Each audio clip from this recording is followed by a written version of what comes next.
Welcome, everybody, to another episode of the Lunch Table Podcast. In this episode, of course, we're going to review Andor Episode 5. If you guys make it to the end, please remember to like and share. It'll really help our channel grow. And check out our other playlists as well. But Dylan, tell us your initial thoughts of Andor Episode 5. Yeah, I mean, not too much to go over. I mean, it felt kind of like a filler episode, in my opinion. But we do kind of get, like, more insight on, like, some of the rebels that Andor is with. We see a little bit of Cyril again and what he's up to and what the ISB is up to as well. Mon Mothma, we kind of saw, like, what's her, like, family situation going on. But yeah, overall it was an okay episode, but I didn't think too much about it. It's kind of setting up the pieces for this big heist that we're going to probably see next episode. But what did you think about episode 5? Yeah, I thought, I consider the show kind of like a slow burn. It's very different from any Star Wars property we've ever seen, and I appreciate it. Yeah, does it come off a little bit boring? Sometimes, yeah, for the average like Star Wars goer, but I think if you stick around, it adds something pretty cool and new to the Star Wars universe, and I think that's great. And I think I always say this: a lot of other Star Wars properties can learn from it, just in terms of like dialogue delivery and stuff like that. For the most part, I think though, being slow is kind of like in the DNA of this Andor series thus far, because episode 1 was all right, episode 2 pretty boring, episode 3 was not the best action, but it is what it is. And last episode and this episode was like a slow build. So I wonder if next episode we'll actually try to dive into that heist finally, and we'll probably see a lot of casualties. But yeah, let's get right into it. So starting off, I know me and you keep laughing about Cyril with the mom. It felt like he was like forever there in that apartment just eating cereal. So we start off with him, but for the most part, not a lot going on there. But I wanted to ask your thoughts on the dynamic of Mon Mothma's family, because I didn't know she had a daughter. I don't know if you're aware of that, but I didn't know she had a daughter. I didn't know. So Yeah, we don't. I mean, in lore, I'm sure there's probably like more on Mon Mothma and like her backstory. But for the most part, she's kind of like a character that we get mentions of. I mean, obviously she's part of the original trilogy and she's an important part of the New Republic, but we never get like inside her backstory, and certain Star Wars characters we don't even like see like what their normal life is like, right?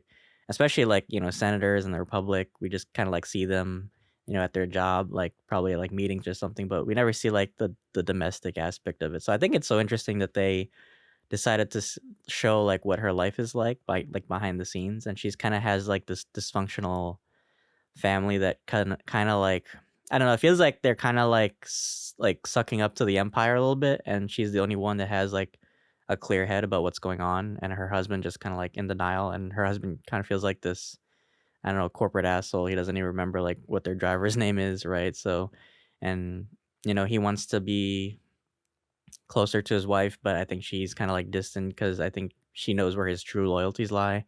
And her daughter, I think like maybe she has like, I don't know, maybe she's living this privileged life on like Coruscant that she doesn't really like understand like what her mom is like trying to do for people that don't live like them. I thought it was like really fascinating that they explored more of her character. But what did you think about it? yeah, I mean, it's funny. I feel like I've seen something like this before. I just can't put my finger on it. And I think that's a great thing, because when you think of Star Wars, you don't really think of that. And so finally we get to see something like this, and it's so casual, so normal, kind of under this guise of like this grand thing that's going to happen. Well, one thing I must say is I was really impressed. Finally we get to see like the inside of like I don't know, whatever they had, that car thing in Coruscant, just the inner workings. Like that's what I'm saying. I love to show that, like, it kind of shows you the little stuff, right? That little intercom. It's world building. Yeah. But it's natural. It's not like this huge thing, right? It's just like everyday type of stuff. Like even the stuff in that relics shop, right? That I think Luthen or something is like running or whatever. I could have sworn I saw a holocron Me too. in that shop, by the way. I thought I could have sworn I saw. And maybe that's an Easter egg. Yeah, maybe that's actually an Easter Probably. egg. Yeah. Yeah, I think it's cool. Yeah, that they show so much of Coruscant. Right. Yeah. And the lighting too was pretty good. I think the CGI here was actually really good. I mean, compared to She-Hulk, well, they only have to worry about one lady, but not much of a comparison. But yeah, I know. But I agree. Yeah, I think it's interesting. Like I said before, like it's great that we see Coruscant again, but we see it like in a different limelight. I think like I think our perception of Coruscant is so based on the prequels, and it was always like really sunny out, or like they showed like the underworld of Coruscant, but we never see like the very like prestigious like how the senators live. Maybe like in the Clone Wars, but like never like in live action. So I think it's cool, like especially like Mon Mothma. She comes from like high status, so her car obviously is not gonna be like the one that Anakin was like driving in Attack of the Clones. It's not some busted up Shoes. shoe, some like fake like Mercedes or some shit. Yeah. Um, but yeah, going into some of the other characters in this episode. So yeah, we see you mentioned Cyril. So he's back with his mom, and she's apparently like setting him. That such like felt like such an episode of Rami or some shit. I kept thinking like Uncle Nassim was gonna show up and make Cyril like a jeweler or some Right, shit. he's a habibi. Right. But what do you think like what's going on in his mind? Because obviously, he's kind of like disgraced, he's embarrassed about, what happened, and he obviously blames everything on Andor. But where do you think his journey will take this series? I think somehow he has to meet Andor, and I think somehow he has to meet that other lady they introduced the last episode. I can't really put my finger on a name right at the moment, but Deidre, what? the security lady, Deidre. Yeah, yeah, exactly. I think that they might meet somehow, and then he's gonna get like in that section of wherever they are. But I don't think he's gonna like it as much. I really think like he's gonna be like we were talking about earlier, kind of like a turncoat or something. I could see that, right? And I think he just needed to be humbled at first. Whereas Deidre, I don't know, maybe she's gonna take it too far, and she'll reflect on a side of the empire where people are so loyal that, and it's really because for selfish causes they just want to be big in the empire, right? Rise up the ranks, and with him, he realizes probably later on. So I think he's actually gonna be like a pretty cool character, kind of like Callus. We were mentioning before too, like in Rebels. Um, Mm-hmm. I for the most part, I think so. It's weird because like this episode didn't. It was really like not a lot going on with cereal. Like this episode, it was just like a discussion that with him eating cereal for like 2 days, because that's how the editing really seemed. Cyril eating cereal. Say it. Exactly. I think that was intentional. Yeah, but what else? What else did you think? What do you think cereal's gonna like? I said cereal. What do you think Cyril's gonna get into? I don't know. I mean, the only thing he really knows is like I guess like administration or like security. So maybe you're right. Maybe he find like his uncle hooks him up. I was gonna say at the at the mall or Yeah, some I shit know. We just got off Rami. If you guys want to check Right. out our review of that too. Please watch it. Yeah. But no, maybe he gets like a job working, like for the Empire again. Like maybe he gets a second chance, and maybe you're right. Maybe he does like end up meeting Deidre. I could see, because like why else are you gonna make so much of his character like so involved in this series if you're not gonna give him a bigger role, right? So I think eventually he might meet Andor. Maybe he does like defect, or he becomes like a mole.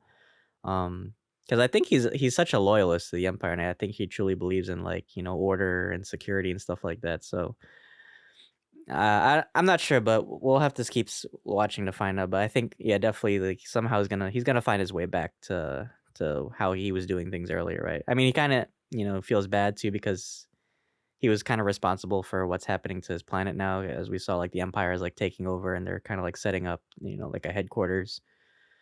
And Deidre also, she's kind of like following her instincts. Like I think she maybe she has like good intentions, like maybe she also like kind of like believes in like security too, but like it's the Empire, right? So at the end of the day, they're still the bad guys, but maybe she's like trying to follow her gut about like these rebels, and maybe she finds them somehow.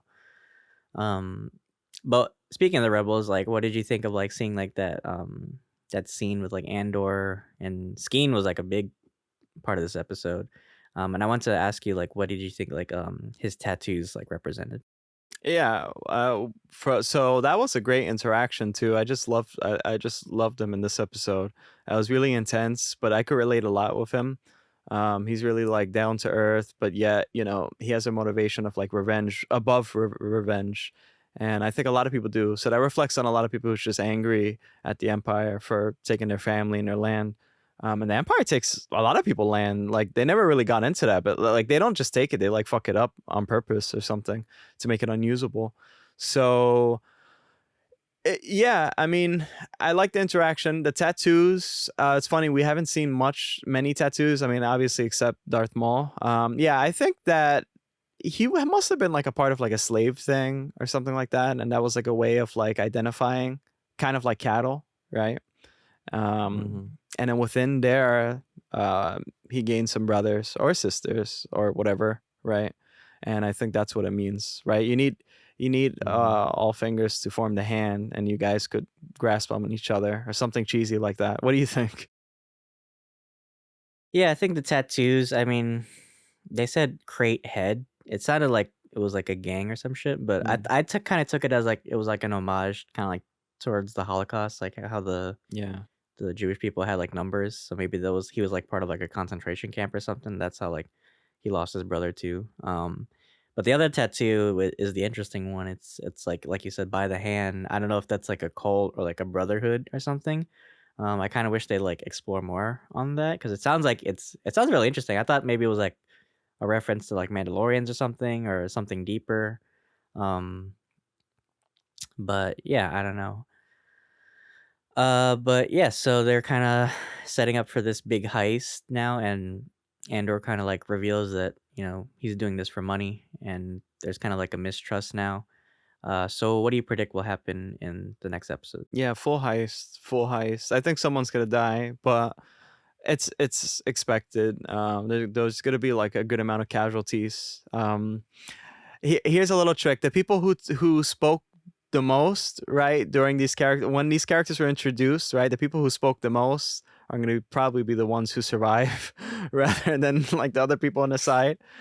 At least that's how I see it. So I think, yeah, I think there's gonna be casualties, but I think it's gonna propel us forward to the next episodes because again we have 12 episodes in total, and it can't revolve all around the heist. So probably just trying to go incognito or something, right? So yeah, what do you think? hmm I actually think it's gonna be opposite. I think the people who talk the most are most likely to die because usually in some like shows they set up this character only to like make it like their final like speech. Like Nemec, I really feel like is gonna die because like he talked so much about like freedom and rebellion in this episode. So maybe they're kind of like setting him up, like maybe like he's the only way like they can escape or some shit. And so like, cause why are you gonna like make this whole team like with high stakes if one of them is not gonna die, right? That's how I see it.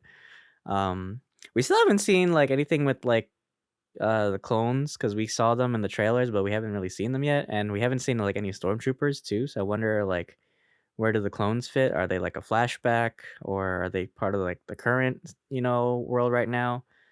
So I'm just interested to see like where they fit in, and also we haven't seen K2SO either. So I wonder if Andor will finally get to meet him in the base next episode. But yeah, that's my final thoughts on this episode. How would you rate it? Yeah, I would rate it like a 9 out of 10 or so. How would you rate it?